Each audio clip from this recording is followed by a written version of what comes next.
Dear students, units and measurements എന്ന അധ്യായത്തിലെ 7ാമത്തെ ക്ലാസ്സിലേക്ക് നിങ്ങൾക്ക് എല്ലാവർക്കും സ്വാഗതം. ഈ ക്ലാസ്സിൽ നമ്മൾ ഡയമെൻഷൻ അനാലിസിസിൻ്റെ 3ാമത്തെ ആപ്ലിക്കേഷനാണ് പരിചയപ്പെടുന്നത്. To derive the correct relation between different physical quantities. അതായത് ഒരു ഇക്വേഷൻ നമുക്ക് അറിയില്ലെങ്കിൽ ആ ഒരു ഇക്വേഷൻ എങ്ങനെ നിർമ്മിച്ചെടുക്കുക എന്നുള്ളതാണ് നമ്മൾ പരിശോധിക്കുന്നത്. It can be done by applying the principle of homogeneity of dimensions. ഇവിടെ നമ്മൾ principle of homogeneity of dimensions ആണ് ഉപയോഗിക്കുന്നത്. According to this principle, a physical relation is dimensionally correct if the dimensions of fundamental quantities are the same in each and every term on either side of the equation. ഈ principle അനുസരിച്ചിട്ട് ഒരു equation correct ആണെങ്കിൽ അല്ലെങ്കിൽ correct ഒരു equation ആണെങ്കിൽ അതിൻ്റെ left hand സൈഡിലെയും right hand സൈഡിലെയും എല്ലാ ടേംസിലെയും ഫണ്ടമെൻ്റൽ ക്വാണ്ടിറ്റീസിൻ്റെ ഡയമെൻഷൻസ് ഈക്വൽ ആവണം. നമുക്കൊരു എക്സാമ്പിൾ പരിശോധിക്കാം. Obtain the expression for time period of a simple pendulum. Time പീരീഡുള്ള ക്യാപിറ്റൽ ടി ആ കൊടുത്തുള്ളത്. എന്താണ് സിമ്പിൾ പെൻഡുലം എന്ന് പറഞ്ഞു കഴിഞ്ഞാൽ ഇതൊരു സിമ്പിൾ പെൻഡുലമാണ്. ഒരു നൂലിൻ്റെ മുകളിൽ കെട്ടി തൂക്കിയിട്ടുള്ള ഒരു കല്ല് ഒരു സിമ്പിൾ പെൻഡുലമാണ്. അതിനെ ഓസിലേറ്റ് ചെയ്യുമല്ലോ. അങ്ങനെ ഓസിലേറ്റ് ചെയ്യുന്ന ഏത് വസ്തുവിനെയും നമുക്ക് പെൻഡുലം എന്ന് വിളിക്കാം. അപ്പോൾ സിമ്പിൾ പെൻഡുലം എന്ന് പറഞ്ഞാൽ വളരെ ലളിതമായി നിർമ്മിച്ചെടുത്തുള്ള പെൻഡുലമാണ് സിമ്പിൾ പെൻഡുലം. ഇവിടെ നൂലിൻ്റെ മുകളിൽ കെട്ടി തൂക്കിയിട്ടുള്ള കല്ല് പെൻഡുലമാണ്.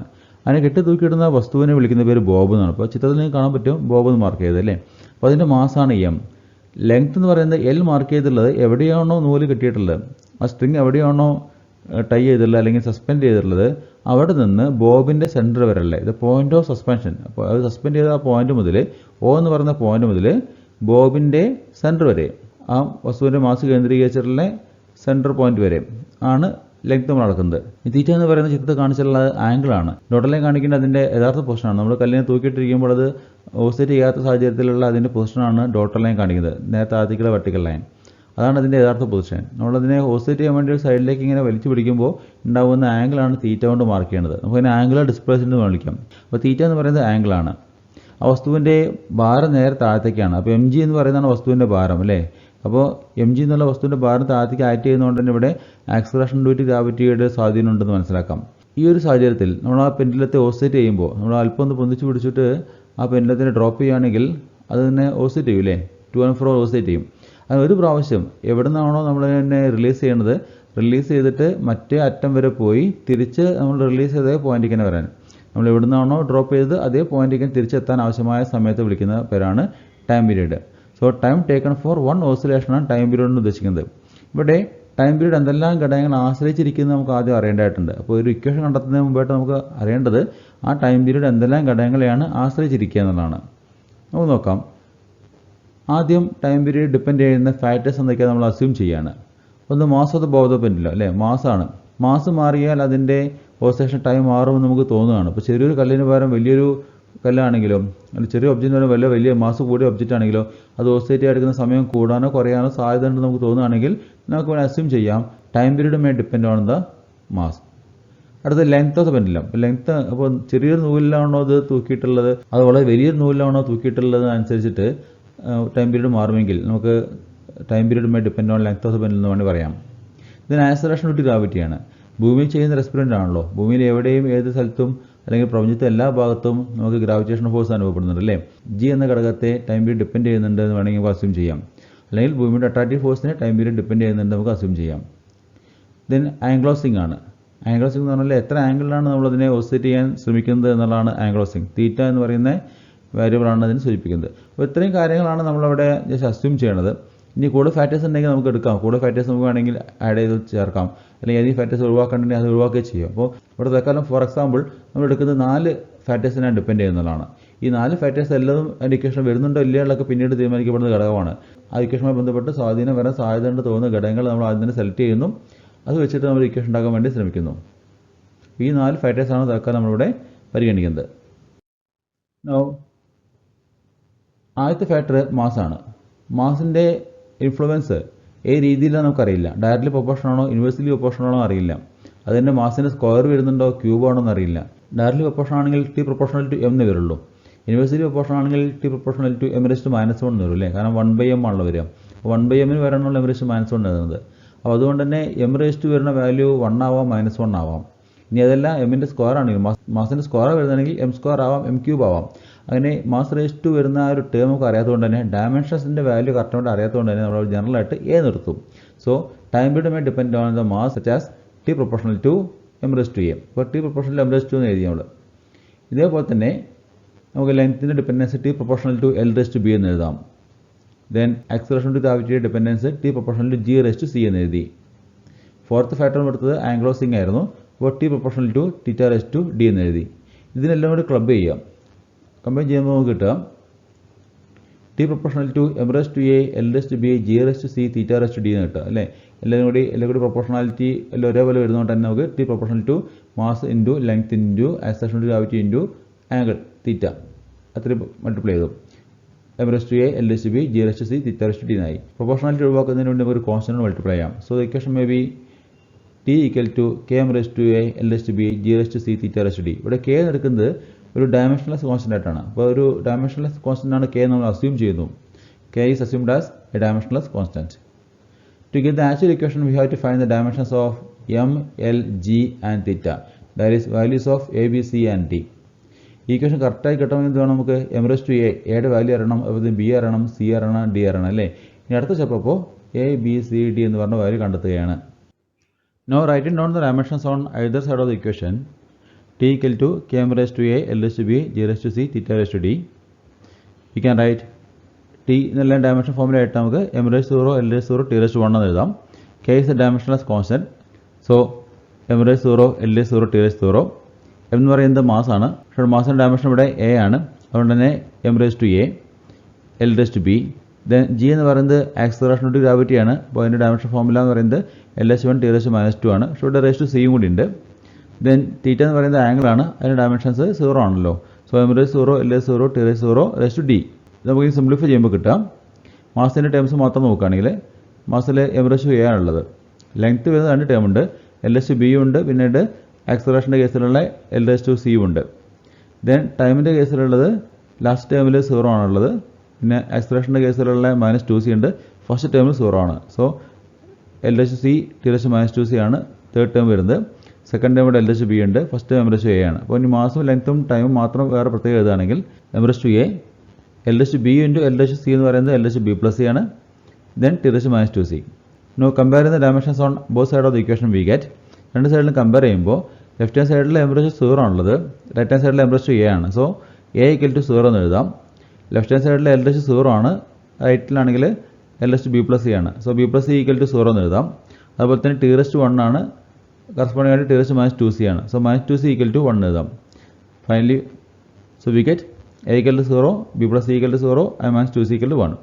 ഇതിൽ നമുക്ക് ഇത് സിംപ്ലിഫൈ ചെയ്യുമ്പോൾ -2c equal to 1 എന്നുള്ളത് നമുക്ക് c equal to -1/2 കിട്ടും. അപ്പോൾ c equal to -1/2 ഉള്ള സെക്കൻഡ് ഇക്വേഷൻ കൊടുക്കുമ്പോൾ ബിയുടെ വാല്യൂ 1/2 എന്ന് കിട്ടും അല്ലേ. So a equal to 0, c equal to -1/2, b equal to 1/2. d വരാത്തതുകൊണ്ട് നമുക്ക് d equal to 0 എടുക്കാം. സോ a b c ഡിയുടെ വാല്യൂ കിട്ടിക്കഴിഞ്ഞു. അത് നമുക്ക് മുകളിലുള്ള ഇക്വേഷനിൽ സബ്സ്റ്റിറ്റ്യൂട്ട് ചെയ്യുകയാണെങ്കിൽ so the equation becomes t equal to km raised to 0 l raised to 1/2 g raised to -1/2 and theta raised to 0. ഇവിടെ m raised to 0 എന്ന് പറയുന്നത് 1 ആണ്. അപ്പോൾ തന്നെ theta raised to 0 1 ആണ്. നമുക്കപ്പോൾ l raised to 1/2 g raised to -1/2 മാത്രമായിട്ട് എഴുതാൻ പറ്റും. k into l raised to 1/2 g raised to -1/2. ഇവിടെ g raised to -1/2 എന്ന് പറയുന്നത് നമുക്ക് 1/g raised to 1/2 എഴുതാം അല്ലേ. ഇനി നമുക്ക് l raised to 1/2 root l എന്നും g raised to -1/2 1/√g എന്ന് എഴുതാം. So l raised to 1/2 into 1/g raised to 1/2 നോക്കുകയാണെങ്കിൽ കോമൺ ആയിട്ട് l/g raised to 1/2 എഴുതാം. അപ്പോൾ l/g raised to 1/2 ഇനി റൂട്ടിലേക്ക് കൊണ്ടുവരുമ്പോൾ നമുക്ക് k into റൂട്ട് l/g എഴുതാം. സോ ഫൈനൽ ഇക്വേഷൻ നമുക്ക് കിട്ടുന്നത് t equal to k into root l/g എന്നുള്ളതാണ്. പക്ഷേ എക്സ്പെരിമെൻ്റലി കെയുടെ വാല്യൂ 2π എന്ന് കിട്ടും. അപ്പോൾ 2π ചേർത്ത് എഴുതുമ്പോൾ നമുക്ക് കിട്ടുക actual equation t equal to 2π root l/g എന്നുള്ളതാണ്. ഇവിടെ ഫൈനൽ ഇക്വേഷനായിട്ട് കിട്ടുന്നത് ഡയമെൻഷൻ അനാലിസിസ് ഉപയോഗിച്ച് കിട്ടിയത് t equal to k into root l/g എന്നുള്ളതാണ്. അപ്പോൾ കെയുടെ value കിട്ടിയിട്ടുണ്ടായിരുന്നില്ല.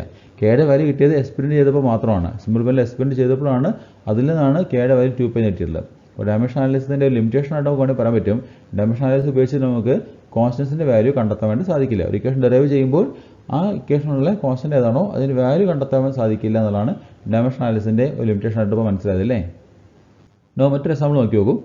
The wavelength lambda, wavelength represent ചെയ്യുന്നത് ലാംഡ എന്ന് പറഞ്ഞ സിമ്പിളാണ്. Associated with a moving electron depends upon its mass, its velocity and Planck's constant. Obtain the relation between them. ഇവിടെ already ക്വസ്റ്റനിൽ ഏതെല്ലാം ഫാക്ടേഴ്സിനെ depend ചെയ്യാൻ തന്നിട്ടുണ്ട് അല്ലേ. അപ്പോൾ നമ്മൾ അസ്യൂം ചെയ്യേണ്ട കാര്യമില്ല. അപ്പോൾ എന്നാൽ തന്നുള്ള ഫാക്ടേഴ്സ് നമുക്ക് എടുത്ത് എഴുതാം. Wavelength may depend on mass, velocity and Planck's constant. Then lambda proportional to m raised to a എന്ന് എഴുതാം. Lambda proportional to v raised to b എന്ന് എഴുതാം. അപ്പോൾ lambda proportional to h raise to c എന്ന് എഴുതാം. ഇവിടെ എയുടെയും ബിയുടെയും സിയുടെയും dimension നമുക്ക് അറിയില്ല, അതാണ് നമുക്ക് കണ്ടെത്തേണ്ടത്. ഈ 3 ടേമിനും കൂടി ക്ലബ് ചെയ്യുക, കമ്പൈൻ ചെയ്ത് നമുക്ക് കിട്ടാം lambda proportional to M raise to A B raise to B H raise to C. ഇനി എന്താണ് ചെയ്യേണ്ടത്? ഇനി ചെയ്യേണ്ടത് ആ പ്രൊപ്പോർഷണൽ രൂപമാക്കാൻ വേണ്ടി കോൺസ്റ്റന്റ് മൾട്ടിപ്ലൈ ചെയ്യുക എന്നുള്ളതാണ്. So lambda equal to K M raise to A B raise to B H raise to C. K ഇവിടെ ഒരു ഡയമെൻഷൻലെസ് കോൺസ്റ്റന്റ് ആയിട്ടാണ് പരിഗണിക്കപ്പെടുന്നത്. To get the actual equation, we have to find the dimensions of m, v and h, that is values of a, b and c. Writing down the dimensions on either side of the equation, lambda equal to k raised to a, v raised to b, h raised to c, we get lambda എന്ന് പറയുന്നത് wave length ആണ്. അപ്പോൾ ലെങ്ത്തിന്റെ dimensions ആണല്ലോ എഴുതേണ്ടത് അല്ലേ? അപ്പോൾ m raised to 0, l raised to 1, t raised to 0. k dimensionless constant ആയതുകൊണ്ട് തന്നെ മാസും ലെങ്ത്തും ടൈമിന് കറസ്പോണ്ടിങ് ആയിട്ട് 0 ആണ് വരിക. അടുത്തത് m raised to a ആണ്. ദെൻ വെലോസിറ്റി എന്ന് പറയുന്നത് l raised to 1, t raised to -1 raised to b ആണ്. h എന്ന് പറയുന്നത് പ്ലാങ്ക്സ് കോൺസ്റ്റന്റ് ആണ്. m raised to 1, l raised to 2, t raised to -1 raised to c ഉണ്ട്. സോ വി ഗെറ്റ് മാസിൻ്റെ കേസിൽ m raised to a വരുന്നുണ്ട്, then m raised to c വരുന്നുണ്ട്. ലെങ്ത്തിലാണെങ്കിൽ l raised to b ഉണ്ട്, അതുപോലെ തന്നെ l raised to 2c ഉണ്ട്. ടൈമിൽ t raised to -b യും t raised to -c ആണുള്ളത്. അങ്ങനെയാണെങ്കിൽ ഓരോ ഫണ്ടമെൻ്റൽ ക്വാണ്ടിറ്റിയുടെ മാത്രമായിട്ട് എഴുതുകയാണെങ്കിൽ നമുക്ക് കിട്ടാം m raised to a plus c, l raised to b plus 2c, then t raised to -b minus c ആണ്. -b minus c എന്നുള്ളതാണ് നമ്മൾ ബ്രാക്കറ്റിൽ ഒരുമിച്ച് minus of b plus c എഴുതിയുള്ളത്. Now we can compare the dimensions on both side. അപ്പോൾ ഇടത് ഭാഗത്ത് m raised to 0 ആണുള്ളത്, റൈറ്റ് സൈഡിലാവട്ടെ m raised to a plus c ആണുള്ളത്. So a plus c equal to 0 എന്ന് എഴുതാം. അതുപോലെ തന്നെ l raised to 1 കറസ്പോണ്ടിങ് ആയിട്ട് l raised to b plus 2c ആണ്. So 1 equal to b plus 2c എന്ന് എഴുതാം. t raised to 0 കറസ്പോണ്ടിങ് ആയിട്ട് t raised to -b minus c ആണുള്ളത്. So minus of b plus c equal to 0 എന്ന് എഴുതാം. ഇത് solve ചെയ്യുമ്പോൾ നമുക്ക് കിട്ടുക c equal to 1, a equal to -1 and b equal to -1. ഇതിനെ സോൾവ് ചെയ്യാൻ വേണ്ടിയിട്ട് സെക്കൻഡ് ഇക്വേഷനിൽ ഇപ്പോൾ b plus 2c equal to 1 എന്ന് പറഞ്ഞ ഇക്വേഷൻ നമുക്ക് വേണമെങ്കിൽ ബിയുടെ വാല്യൂ കിട്ടും അല്ലേ? b ഈക്വൽ ടു 1 - 2c കിട്ടും. b ഈക്വൽ 1 - 2c എന്ന് പറയുന്ന ടേം തേർഡ് ഇക്വേഷനിൽ കൊടുക്കാം, minus of b plus c കൊടുക്കാം. അത് നമുക്ക് സിയുടെ വാല്യൂ മാത്രമായിട്ട് കിട്ടും. c ഈക്വൽ 1 എന്ന് പറയുന്നത് ആദ്യത്തെ ഇക്വേഷനിൽ കൊടുക്കുകയാണെങ്കിൽ എയുടെ വാല്യൂ -1 കിട്ടി. സോ അതേപോലെ തന്നെ സെക്കൻഡ് ഇക്വേഷൻ കൊടുക്കുകയാണെങ്കിൽ നമുക്ക് ബിയുടെ വാല്യൂ -1 കിട്ടും. So the equation becomes lambda equal to km raised to -1, v raised to -1, h raised to 1. ഇവിടെ m raised to -1 എന്നുള്ളത് നമുക്ക് 1/m എന്ന് എഴുതാം. അപ്പോൾ തന്നെ v raised to -1 എന്നുള്ളത് 1/v എന്ന് എഴുതാം. That is kh/mv. Lambda equal to kh/mv ആണ് നമുക്ക് ഡയമെൻഷൻ അനാലിസിലൂടെ കിട്ടിയ ഇക്വേഷൻ. പക്ഷേ എക്സ്പെരിമെൻ്റലി കെയുടെ വാല്യൂ നമുക്ക് 1 ആയിട്ടാണ് കിട്ടുക. അതുകൊണ്ട് തന്നെ ഫൈനൽ ഇക്വേഷൻ നമുക്ക് എഴുതാൻ പറ്റുക ലാംഡ ഈക്വൽ ടു h/mv ആണ്. ഇവിടെ ശ്രദ്ധിക്കേണ്ട കാര്യം ഡയമെൻഷൻ അനാലിസിസ് ഉപയോഗിച്ചിട്ട് കിട്ടിയ ഇക്വേഷൻ lambda equal to k × h/mv ആണ്. ആക്ച്വൽ ഇക്വേഷനിൽ കെയുടെ വാല്യൂ 1 ആണ്. So final equation is lambda equal to h/mv. Third example നോക്കി നോക്കൂ. Obtain by the method of dimension analysis an expression for the surface tension. Surface ടെൻഷൻ്റെ representation sigma എന്ന ലെറ്ററാണ്. This letter is sigma. As in a capillary tube. Capillary tube എന്ന് പറയുന്നത് narrow ട്യൂബാണ്. Capillary means hair like ആണ്. Hair like അപ്പോൾ മുടിയുടെ പോലത്തെ നൈസായിട്ടുള്ള ട്യൂബിലൂടെ ലിക്വിഡ് മുകളിലേക്ക് റൈസ് ചെയ്യുന്ന ആ ഒരു ഫിനോമിനൻ നമ്മൾ ചെറിയ ക്ലാസ് പഠിച്ചിട്ടുണ്ടാവും അല്ലേ? കാപ്പിലറി റൈസ് എന്ന് വിളിക്കും. ആ ഫിനോമിനുമായി ബന്ധപ്പെട്ട് സർഫസ് ടെൻഷൻ കാണാനാണ് പറയുന്നത്. Assume that surface tension depends on mass m of the liquid, pressure p of the liquid and radius of the capillary tube. ഇവിടെ സർഫസ് ടെൻഷൻ ഡിപ്പെൻഡ് ചെയ്യുന്നത് 3 കാര്യങ്ങൾ അസ്യൂം ചെയ്യുന്നു. ഒന്ന്, ട്യൂബിലൂടെ മുകളിലേക്ക് കയറുന്ന ലിക്വിഡിൻ്റെ മാസിനെ, അതുപോലെ തന്നെ ട്യൂബിനുള്ളിലെ ലിക്വിഡിൻ്റെ പ്രഷറിനെ, ഒരു കാര്യം കൂടി ട്യൂബിൻ്റെ റേഡിയസിനെ. ചില ട്യൂബാണെങ്കിൽ റേഡിയസ് കുറവായിരിക്കും, വലിയ ട്യൂബാണെങ്കിൽ റേഡിയസ് കൂടുതലായിരിക്കും. അപ്പോൾ ഈ ഒരു ഫാക്ടേഴ്സിനാണ് ഡിപ്പെൻഡ് ചെയ്യുന്നതാണ് അസ്യൂം ചെയ്യേണ്ടത്. അത് വെച്ചിട്ടാണ് നമ്മുടെ ഇക്വേഷൻ ഡെറൈവ് ചെയ്യാൻ ആവശ്യപ്പെടുന്നത്. Then we can write surface tension sigma may depend on mass of the liquid, pressure of the liquid, radius of the capillary tube. We can write sigma proportional to m raised to a, sigma proportional to p raised to b and sigma proportional to r raised to c, where r is the radius of the tube. Combine ചെയ്യുകയാണെങ്കിൽ we get sigma proportional to m raised to a, p raised to b, r raised to c. Proportional ഒഴിവാക്കാൻ വേണ്ടി constant കൊണ്ട് multiply ചെയ്യുന്നു. sigma equal to k m raised to a, p raised to b and r raised to c. Consider k as a dimensionless constant. ഇവിടെ നമ്മൾ k dimensionless constant ആയിട്ടാണ് പരിഗണിക്കുന്നത് കേട്ടോ.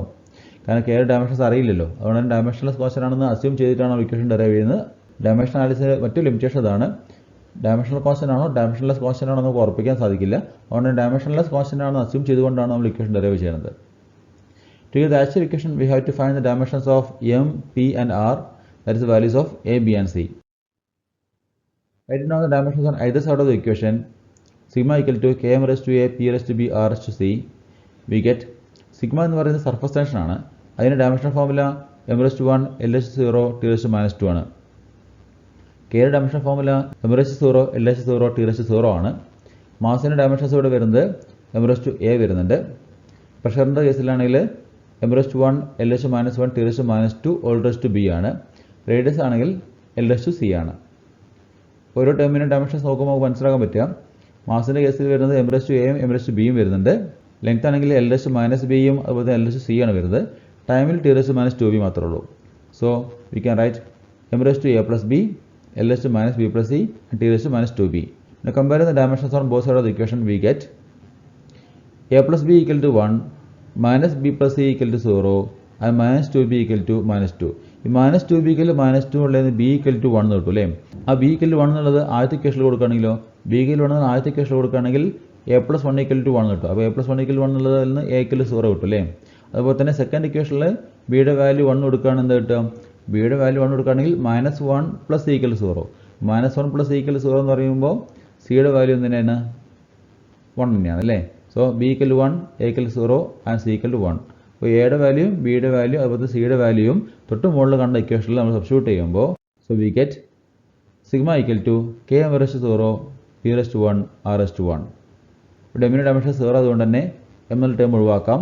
So K P R, K എന്ന് പറയുന്നത് dimensional constant ആണ്, P എന്ന് പറയുന്നത് പ്രഷറാണ്, ആർ എന്ന് പറയുന്നത് ട്യൂബിൻ്റെ റേഡിയസ് ആണ്. എക്സ്പെരിമെൻ്റ് ചെയ്ത value of k substitute as 1/2. Experiment ചെയ്തപ്പോൾ കെയുടെ വാല്യൂ 1/2 ആണ് കിട്ടിയതെന്നുണ്ടെങ്കിൽ നമുക്ക് എഴുതാൻ പറ്റുക ഫൈനൽ ഇക്വേഷൻ ആയിട്ട് sigma equal to 1/2 p r എന്നുള്ളതാണ്. So final equation sigma equal to 1/2 p r. ആദ്യത്തെ എക്സാമ്പിളിൽ കെയുടെ വാല്യൂ നമുക്ക് കിട്ടിയ 2π ആയിരുന്നു സിമ്പിൾ ബെല്ലത്തിൻ്റെ കേസിൽ. രണ്ടാമത്തെ എക്സാമ്പിളിൽ നമുക്ക് ചെയ്തപ്പോൾ കെയുടെ വാല്യൂ നമുക്ക് 1 ആണ് കിട്ടിയത്. ഈ കേസിൽ നമുക്ക് കെയുടെ വാല്യൂ കിട്ടുന്നത് 1/2 ആണ്. അപ്പോൾ കെയുടെ വാല്യൂ ആക്ച്വലി ഏതാണെന്ന് നമുക്ക് അറിയില്ല അല്ലേ? അതുകൊണ്ട് തന്നെ ഡയമെൻഷൻ അനാലിസിസ് ഉപയോഗിച്ച് ഇക്വേഷൻ ഡെറൈവ് ചെയ്യുമ്പോൾ കെ എന്നുള്ള ടേം വരും. അതുപോലെ തന്നെ മറ്റൊരു കാര്യമുള്ളത്, ഈ കെ എന്ന് പറയുന്നത് ഡയമെൻഷണൽലെസ് കോൺസ്റ്റൻ്റ് ആണ് അസ്യൂം ചെയ്തത്. അത് ഡയമെൻഷണൽ കോൺസ്റ്റൻ്റ് ആണോ ഡയമെൻഷൻലെസ് കോൺസ്റ്റൻ്റ് ആണോ നമുക്ക് അറിയില്ല. ഡയമെൻഷണൽ കോൺസ്റ്റൻ്റ് ആയിരുന്നെങ്കിൽ മാസിൻ്റെയും ലെങ്ത്തിൻ്റെയും ടൈമിലൊക്കെ ആ കെയുമായി ബന്ധപ്പെട്ട് ഡയമെൻഷൻസും കൂടി വരുമായിരുന്നു അല്ലേ? അപ്പോൾ ഇവിടെ ഡയമെൻഷൻ അനാലിസിസിൻ്റെ രണ്ട് ലിമിറ്റേഷൻ നമ്മൾ മനസ്സിലാക്കി. ഒന്ന്, ഇക്വേഷൻ ഡെറൈവ് ചെയ്യുമ്പോൾ കോൺസ്റ്റൻ്റ് വാല്യൂ കണ്ടെത്താൻ സാധിക്കില്ല. മറ്റൊന്ന്, അത് ഡയമെൻഷണൽ കോൺസ്റ്റൻ്റ് ആണോ ഡയമെൻഷൻലെസ് കോൺസ്റ്റൻ്റ് ആണോ നമുക്ക് തിരിച്ചറിയാനും സാധിക്കില്ല. ഡയമെൻഷൻലെസ് കോൺസ്റ്റൻ്റ് ആണോ അസംപ്ഷനിലാണ് നമ്മൾ എന്ത് ചെയ്യണത്? ഇക്വേഷൻ ഡെറൈവ് ചെയ്യണത്. ഈ രണ്ട് കാര്യങ്ങൾ ഡയമെൻഷൻ അനാലിസിസിൻ്റെ ലിമിറ്റേഷൻസ് ആണെന്ന് നിങ്ങൾ മനസ്സിലാക്കി വയ്ക്കാം. ഈ ഒരു പ്രൊസീജിയർ നിങ്ങൾക്ക് മനസ്സിലായിട്ടുണ്ടാകുമെന്ന് വിചാരിക്കുന്നു. ഇതുകൊണ്ട് ഇന്നത്തെ ക്ലാസ് അവസാനിക്കുകയാണ്. Thank you.